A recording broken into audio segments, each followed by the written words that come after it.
Have you ever wondered why you feel so drawn to someone that their mere presence makes your heart race? Love and attraction, complex yet fascinating phenomena, have intrigued humans for centuries. They're not just about those butterflies in your stomach or that spark you feel when you lock eyes with someone. Love and attraction are the results of an intricate interplay of biological, psychological, social, and environmental factors. Let's start with the biological perspective. Our bodies are wired to love and be attracted to others. Hormones such as oxytocin and dopamine flood our systems, creating feelings of bonding and pleasure. Functional MRI studies akin to peering into the human heart through a high-tech kaleidoscope have revealed that specific areas of the brain associated with reward and motivation light up like a Christmas tree when we're in love. From the lens of evolutionary psychology, love and attraction are survival mechanisms. They drive us towards mating and reproduction, helping ensure our genes live on in future generations. It's why traits such as physical attractiveness, kindness, and resourcefulness can be so alluring. Now let's delve into the psychological aspects. Attachment theory suggests our early relationships with caregivers shape how we bond in our romantic relationships.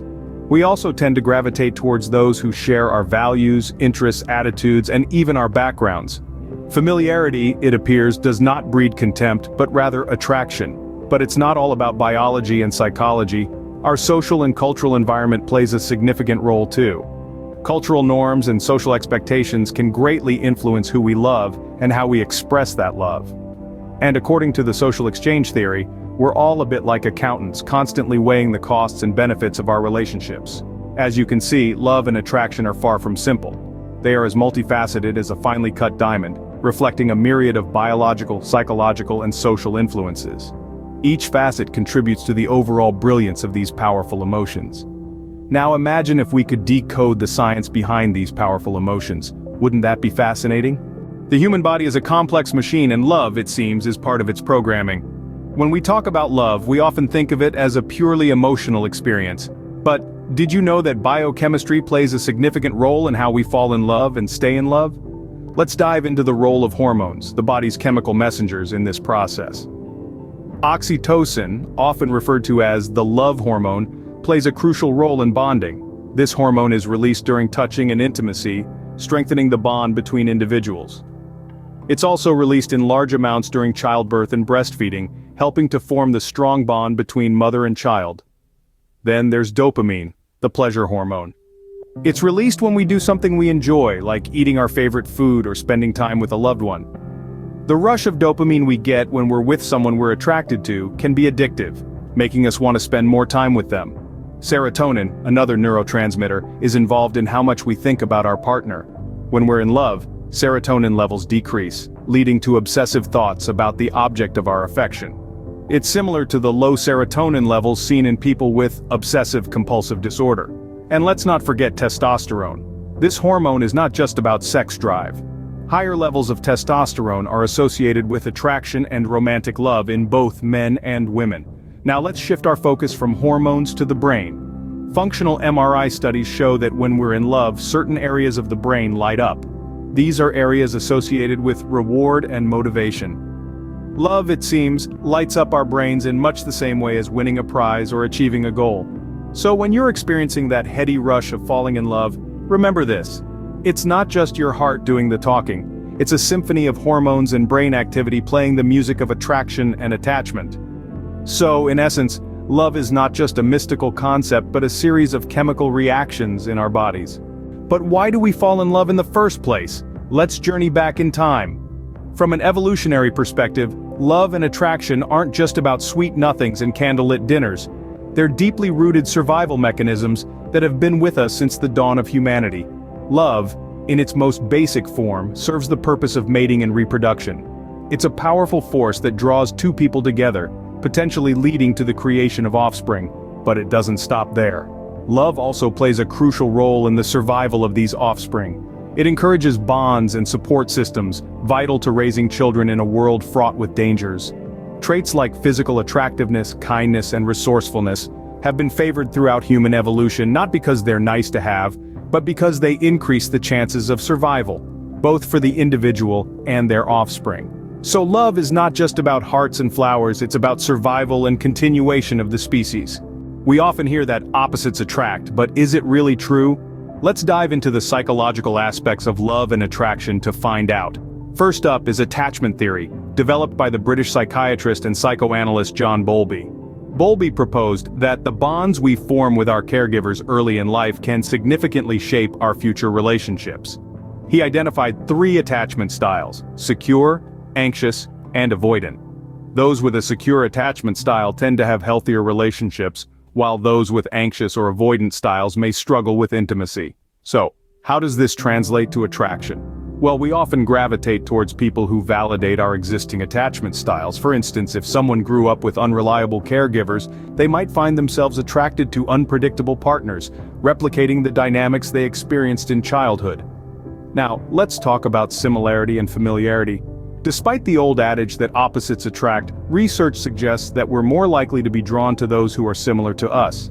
This is known as the similarity attraction effect. We find comfort in shared values, interests, and backgrounds.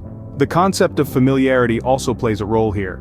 Ever wondered why childhood friends sometimes end up together? Or why people often find love within their local communities or workplaces? This is the mere exposure effect in action. The more we are exposed to someone, the more attractive they become to us. It's a subconscious process that emphasizes the importance of shared experiences and environments in fostering attraction. Furthermore, personal preferences also shape attraction. These preferences can be influenced by various factors, from media portrayals to personal experiences. For instance, someone might be attracted to artistic individuals because they value creativity, or they might be drawn to adventurous individuals if they seek excitement. Thus, our childhood experiences and personal preferences play a crucial role in who we are attracted to. Attraction is a complex interplay of psychological factors, and understanding these can help us make sense of the intricate dance of love and attraction. Love might be universal, but it's also deeply personal and culturally influenced. When we think about love and attraction, we often focus on the personal, the emotional, the intimate.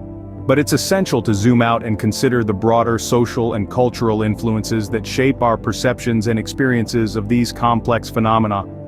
Every society has its own cultural norms, social expectations, and traditions that guide how love and attraction are expressed and experienced. For instance, in some cultures, love is often tied to marriage and family, while in others, it might be more associated with passion or companionship. What's considered attractive can also vary widely across different societies and cultures, influenced by factors such as fashion, media, and social ideals. Our personal experiences also play a significant role. The relationships we observe while growing up, the love stories we hear, the societal messages we absorb, all these elements feed into our understanding of love and attraction. These experiences help shape our preferences, our expectations, and even our relationship patterns. This brings us to the social exchange theory, a concept that suggests we evaluate our relationships based on the perceived costs and benefits. Essentially, we're attracted to relationships that we believe offer us the most benefits, such as companionship, support, or status, for the least cost. This theory highlights the pragmatic side of love and attraction, suggesting that our social interactions and decisions are influenced by the potential rewards and losses. But remember, it's not all about calculating costs and benefits. Love is also about connection, emotion, and shared experiences. It's about finding someone who understands you, who makes you laugh, who makes you feel at home. And these experiences can't be quantified or measured. They're deeply personal, unique to each individual. So, love and attraction are not just personal experiences, they are also shaped by the society and culture we live in. They're a fascinating blend of the personal and the universal, the emotional and the practical, the biological and the social. And that's what makes them such a compelling, complex part of the human experience. Love and attraction, as we've seen, are complex and multifaceted. They are not just about the heart fluttering at the sight of someone, but a puzzle composed of many pieces.